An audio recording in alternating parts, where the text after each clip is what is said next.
ఆంధ్రప్రదేశ్లో మళ్ళీ ఇప్పుడు ఉండేటువంటి కూటమి ప్రభుత్వం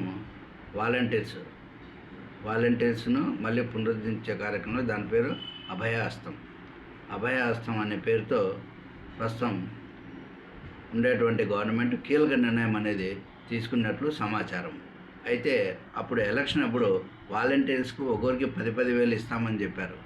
ఇంకోటి ఒక్కో ఇంటికి ఎంతమంది పిల్లలు ఉంటే అన్ని 15,000 ఇస్తామన్నారు. ఆ 15,000 సంగతి దేవుడు ఎరుగు కానీ బట్ ఈ వాలంటీర్స్ ఇది మాత్రం ఇది చేసేటట్టుకున్నారు. ప్రస్తుతము the government has taken a decision that they wanted to restore the volunteer system in the name of Abhayahastam. ఇప్పుడు తొందరలో నోటిఫికేషన్ వచ్చేటట్టుంది. దగ్గర 4,30,000 మంది వాలంటీర్స్ను Andhra Pradesh government they are going to recruit and also appoint them as a volunteers. So qualifications 10th pass అయి ఉండాలా. They will conduct the online examinations. So ఇది వాటికి అప్లికేషన్ ఆన్లైన్లోనే అప్లై చేసుకోవాలి. ఆధార్ కార్డుకు ఓటీపీ వస్తుంది. ఓటీపీ అప్లోడ్ చేస్తే ఓటీపీ ఎంట్రీ చేస్తే దాన్ని మళ్ళీ అది ఓపెన్ అయిపోద్ది. ఆ విధంగా ఆన్లైన్ అనేది అప్లై చేసుకోవచ్చు. ఇప్పుడు ఉండే ప్రభుత్వం గత ప్రభుత్వంలో అంటే గత 5 ఏళ్ళలో చేసినటువంటి వాలంటీర్ల పనితనము, వాళ్ళ యొక్క పనితనం బట్టి, వాళ్ళ యొక్క మెరిట్ని బట్టి ఏ విధంగా వాళ్ళు సేవాభావంతో అంకిత భావంతో సేవలు చేశారా లేదా అనేటువంటి అది ఎగ్జామిన్ చేసి వాళ్ళకు ప్రోత్సాహకాలు కూడా ఇస్తున్నారన్నమాట. ఇకపోతే విద్యార్హతలు 10th పాస్ అయి ఉండాలా, మరియు 18 ఏళ్ళ నుంచి 35 ఏళ్ళ లోపు ఉండాలన్నమాట. ఆ విధంగా వాళ్ళకు రిక్రూట్మెంట్ జరగడానికి అవకాశం ఉంది. అయితే ప్రజల యొక్క అంకిత భావం అయి ఉండాలి, ప్లస్ అదే ఊరు వాసై ఉండాలి. సో శాలరీ వచ్చేసి 5,000 రూపాయలు మరియు ప్రోత్సాహకాలు పనితీరును బట్టి పనిని ఆధారంగా చేసుకొని వాళ్ళు ఏ విధంగా వర్క్ను డిశ్చార్జ్ చేశారనేటువంటి మెరిట్ పైన దాన్ని ప్రోత్సాహకాలు ఇస్తారు. మరియు ప్రభుత్వ పథకాల్లో కూడా వాళ్ళకు ప్రాధాన్యత లభిస్తుంది. ఇక ఎంపిక విధానం చూస్తే మనము ఆన్లైన్లో అప్లికేషన్ చేసుకోవాలా. డాక్యుమెంట్ వెరిఫికేషను, ఇంటర్వ్యూ చేస్తారు. మెరిట్ ఆధారితంగా ఉంటుంది. ఫైనల్ లిస్టు ఎంపిక అయిన తర్వాత ఫైనల్ లిస్టు విడుదల చేస్తారు.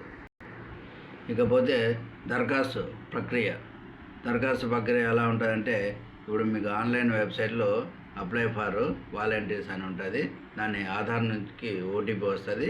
దాన్ని ఎంటర్ చేస్తే మీరు మీ application form along with your documentation means ఏది like Aadhaar card, like your educational qualifications, like మీ రెసిడెన్స్ సర్టిఫికేటు, లైక్ మీ ఏ క్యాస్ట్ ఏమి ఇవన్నీ కూడా డీటెయిల్స్ మనం తీసుకుంటాం కదా, అవన్నీ ప్లస్ మరియు ఇన్కమ్ సర్టిఫికెట్ ఇవన్నీ కూడా ఒక ఏమంటే ఏదైనా అప్లికేషన్ ఉంటే మొత్తం ఇవన్నీ కూడా పెట్టేలా అని అదేదో చేస్తుంటాం కదా, అట్లా రొటీన్గా చేసేసినట్లు చేసేయాలన్నమాట. ఒకసారి అనేది ఎంపిక అయిపోతే వాళ్ళు రూల్స్ ప్రకారం పనిచేయాలా. 2 వాళ్ళ యొక్క పనితనము ప్రతి ఒక్క సంవత్సరము రివ్యూ అనేది చేస్తారు. ఆ రివ్యూ చేసినప్పుడు ఏదన్నా తప్పుడు సమాచారము అట్లాంటిది ఏదైనా ఇస్తేనా వాళ్ళకు ఇన్సెంటివ్స్ కానీ అవి వచ్చేటి ప్రోత్సాహకాలు అవన్నీ కూడా ఏమీ ఇవ్వరంట. అదనమాట.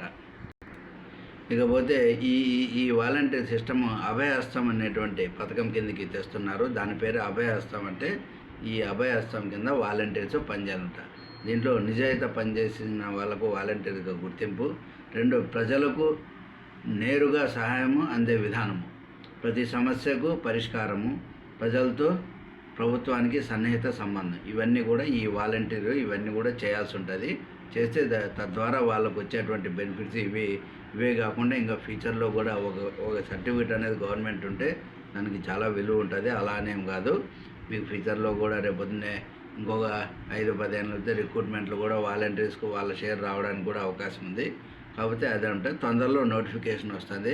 అయితే ఊళ్ళో ఉండేటువంటి వాళ్ళు ఆ నోటిఫికేషన్ వస్తుంది అది కాదు, మీరు రెగ్యులర్గా చదువుకుంటా అంటే ఆ నోటిఫికేషన్ వచ్చినప్పుడు మామూలుగా మనము అంగట్లో పోయి వస్తువు తెచ్చుకున్నట్టు అట్లా వెళ్ళేసి రాయిస్తాం.